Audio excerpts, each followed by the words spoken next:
इस वक्त आपको बता रहे हैं बड़ी खबर यह है कि छिंदवाड़ा से प्रहलाद पटेल प्रत्याशी हो सकते हैं। बीजेपी की तरफ से एक बड़ा नाम प्रहलाद पटेल को उम्मीदवार बनाया जा सकता है। मीडिया से बात करते हुए प्रहलाद पटेल ने कहा है कि पार्टी अगर मौका देती है तो वो चुनाव लड़ने के लिए जरूर तैयार हैं।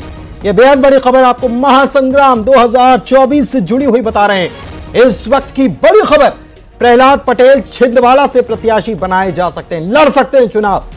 उन्होंने कह दिया कि अगर पार्टी मौका देगी तो कमलनाथ के गढ़ में टक्कर देने के लिए वो पूरी तरह से तैयार हैं। जरूर लड़ूंगा, पार्टी मौका देगी तो चुनाव जरूर लड़ूंगा। इस वक्त की बड़ी खबर आपको बता रहे हैं, प्रहलाद पटेल प्रत्याशी बनाए जा सकते हैं। मैं कभी भी स्वीकार नहीं है और देश का ऐसा नेतृत्व जिसका दुनिया लोहा मानती है, उसके बारे में जो हल्की टिप्पणियां हैं ये कांग्रेस को और गर्त में ले जाएंगे। इस निर्णय लगाया, अगर मैंने भी लगाया तो मैं गर्व करता हूं अपने नेता पर, उनके नेतृत्व पर, 10 साल की सफलताओं पर, वैचारिक रूप से विरासत और विकास के जो मापदंड उन्होंने स्थापित किए हैं, तो मुझे गर्व है कि मैं मोदी के परिवार का हिस्सा हूं। चलिए बढ़ते आगे। छत्तीसगढ़ की बात करें तो लोकसभा चुनाव को लेकर बीजेपी ने तो अपने सभी 11 सीटों पर उम्मीदवार उतार दिए हैं। हाई प्रोफाइल कोरबा सीट पर बीजेपी ने हाई प्रोफाइल नाम ही यानी कि सरोज पांडे पर दांव खेला है, लेकिन कांग्रेस ने प्रत्याशी के नाम का ऐलान अभी भी नहीं किया है और माना यह जा रहा है कि कांग्रेस यहां से ज्योत्सना महंत को ही रिपीट कर सकती है, मैदान में उतार सकती है।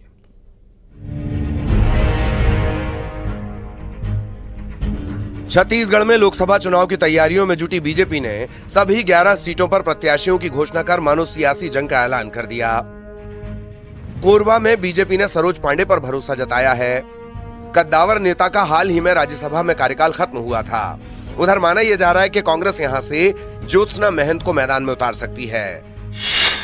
कोरबा में अब तक 2009 में कांग्रेस के चरणदास महंत सांसद बने, 2014 में बीजेपी के डॉक्टर बंशीलाल महतो सांसद बने, 2019 में कांग्रेस की ज्योत्सना महंत सांसद बनी।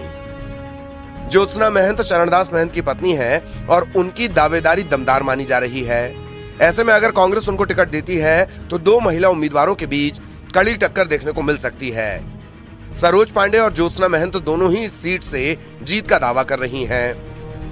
कई वर्षों में, 75 वर्षों में जो मूलभूत सुविधाएं इस देश में नहीं आ पाई, चाहे वो पीने के पानी की बात हो, चाहे इज्जत घर की बात हो, चाहे आवास की बात हो, देश के प्रधानमंत्री जी ने हर नागरिक के लिए आवास हो, पीने का पानी हो, सड़कें हो, इज्जत घर हो, महिलाओं का सम्मान बढ़े, इस दिशा में लगातार प्रयास किया है। हमारी 75 साल और 70 साल की कोई भी चीजों में इतनी उलझी हुई है कि वो आगे देश के लिए सोच नहीं पा रहे हैं। उनके पास एक ही मुद्दा है, इनको नीचा दिखाओ, और हमारे पास मुद्दा है हमारे देश की जनता, तो कैसे उसका विकास किया जाए, आगे बढ़ाए।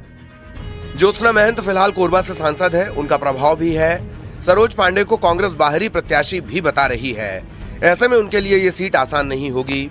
2019 में भी बीजेपी इस सीट को नहीं जीत पाई थी। बीजेपी के लिए चुनौती भले ही बड़ी है, लेकिन चुनाव में मोदी मैजिक का राजनीति के जानकार भी लोहा मानते हैं। लिहाजा कोरबा लोकसभा चुनाव में क्या होता है, इसके लिए थोड़ा इंतजार करना होगा। अब्दुल असलम, न्यूज़ 18, कोरबा। और